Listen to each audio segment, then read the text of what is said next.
안녕하세요, 이웃님들. 정신전문 간호사 꼬만나입니다. 이번 영상은 심각한 대인기피증인지 아닌지 헷갈리는 분들을 위해 정신건강 상담 플랫폼 이웃집블루와 함께하는 루시 선생님이 준비한 영상입니다. 대인기피증의 진단 기준과 자가진단 테스트까지 놓치지 마세요.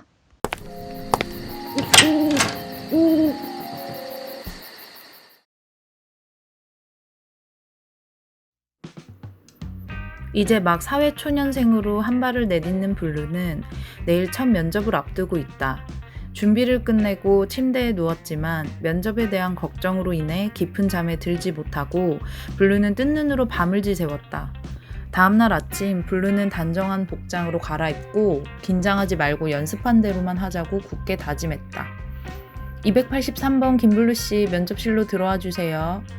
이름이 호명되자 블루의 심장은 빠르게 뛰었고 입이 바짝바짝 마르며 온몸에는 식은땀이 나기 시작했다. 블루는 놀란 가슴을 진정시키며 긴장하지 말고 연습한 대로만 하자. 할 수 있어. 라고 수십 번 다짐했다. 면접실에는 3명의 면접관이 블루를 쳐다보고 있었다. 머릿속이 하얘진 블루는 방금 전까지 외웠던 예상 질문과 답변들이 전혀 떠오르지 않았다. 면접관들과 눈도 마주치지 못한 채 땅을 보고 손톱만 만지작거렸다. 무슨 말을 했는지 어떻게 끝났는지도 모를 시간이 지나갔고 그렇게 블루는 생애 첫 면접을 망쳤다.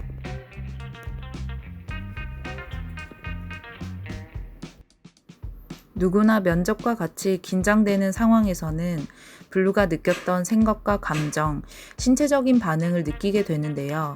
이것은 사실 대인기피증의 증상입니다. 대인기피증은 10명 중 1명이 느낄 정도로 흔하게 나타납니다. 그래서 그저 참아야 한다고 생각할 수도 있지만 정도에 따라서 누군가는 대인기피증으로 인해 일상생활을 유지하는 것조차 힘든 지경까지 가기도 합니다. 과연 가벼운 대인기피증과 심각한 대인기피증에 따른 증상들은 어떤 차이가 있으며 어떻게 다른지 대인기피증을 겪고 있는 레드 씨의 이야기를 들어보겠습니다. 학창 시절 레드는 소심한 성격 때문에 친구들과 어울리는 것이 힘들었다. 학교를 졸업하고 어엿한 직장인이 되었지만 직장에서도 동료들과 어울리지 못했다. 그러던 어느 날 레드가 화장실에서 볼일을 보고 있는데 문 밖에서 동료들의 말소리가 들렸다. 레드 진짜 답답하지 않냐? 밥도 매일 혼자 먹더라. 하긴 누가 걔랑 같이 먹겠어. 3명의 직장 동료들이 레드에 대한 험담을 하고 있었다. 차마 화장실 밖으로 나갈 수가 없어 동료들이 나갈 때까지 조용히 숨을 죽인 채 서러움의 눈물만 흘렸다. 그날 이후 레드는 잠수를 탔고 더 이상 회사에 가지도 않았다. 빛이 들어오지 않는 방에서 라면으로 겨우 끼니를 때우고 주변 사람들과 연락도 하지 않은 채 세상과 단절된 삶을 살기 시작했다. 레드는 더 이상 인간관계를 맺고 싶지도 않았고 상처받고 싶지도 않았다. 씻지도 않고 청소도 하지 않은 채 무기력한 생활이 반복되었다.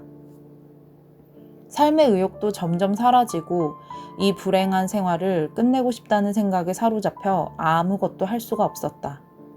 그렇게 레드는 오늘도 작고 어두운 방 안에서 외롭고 쓸쓸한 하루를 버텨내고 있다. 블루 씨와 레드 씨의 이야기에서 차이점을 느끼셨나요? 레드 씨는 블루 씨와 다르게 우리가 알고 있는 히키코모리, 은둔형 외톨이를 연상하게 합니다. 극심한 대인기피증은 영양 상태와 위생 상태를 불량하게 하고 왜곡된 인지로 인해 정상적인 사고를 어렵게 합니다. 극심한 경우에는 사회적인 관계를 맺지 않고 단절된 생활을 하며 일상생활이 불가능해져 결국에는 삶의 의욕마저 잃어버리게 됩니다. 이렇게 같은 대인기피증인 것 같아도 정도에 따라서 어떻게 해야 될지가 달라지게 됩니다. 한 가지 예로 감기를 떠올려 보세요. 감기에 걸렸을 때 모두가 병원에 가서 수액을 맞진 않습니다. 누군가는 약국에서 약을 지어 먹기도 하고 또 어떤 사람은 회복이 될 때까지 휴식을 취하기도 합니다. 감기 증상이 심해져서 오랫동안 아픈 사람들은 폐렴과 같은 다른 질환을 걱정하여 병원에서 치료를 받기도 합니다. 대인기피증도 이와 비슷합니다. 누구나 블루씨처럼 긴장되고 주목받는 상황에서 아주 잠깐 대인기피증과 관련된 증상을 겪게 될 수 있습니다. 중요한 건 내가 느꼈던 대인기피증의 증상이 단순히 시간이 지나고 휴식을 취하면 낫는 감기 같은 증상인지 아니면 병원에서 치료를 받아야 하는 독한 감기인지를 구분할 수 있어야 합니다. 여기에는 전문가의 도움이 필요한 상태인지 아닌지를 판단할 수 있는 진단적 기준이 있습니다. 첫 번째, 한 가지 또는 그 이상의 사회적 상황이나 활동 상황에 대한 지속적인 두려움을 느끼는 경우. 두 번째, 공포가 너무 지나치거나 비합리적인 것을 인식하는 경우. 세 번째, 두려운 사회적 상황에 노출됐을 때 언제나 불안을 유발하고 이에 따른 상황과 관계가 있거나 원인이 되어 공황 발작으로 나타나는 경우. 네 번째, 공포스러운 사회적 상황이나 활동 상황에 대한 회피와 불안, 그리고 이와 관련된 증상이 일상생활을 불가능하게 하고 사회적 활동이나 관계 형성을 심각하게 저해하며 이러한 공포로 인해 심하게 고통받는 경우. 다섯 번째, 공포스러운 사회적 상황이나 활동 상황을 회피하려고 하며 회피하지 못했을 때 강한 고통과 불안한 감정을 느끼는 경우. 위의 5가지 항목 중 한 가지라도 해당되는 것이 있다면 대인기피증을 겪고 있을 가능성이 있습니다. 단 18세 이하의 아동 청소년의 경우에는 대인기피증의 증상이 최소 6개월 이상은 지속이 되어야 진단을 내릴 수 있습니다. 지금부터는 여러분들이 대인기피증을 앓고 있는지 아닌지를 스스로 판단해 볼 수 있는 자가 진단 테스트를 알려드리겠습니다.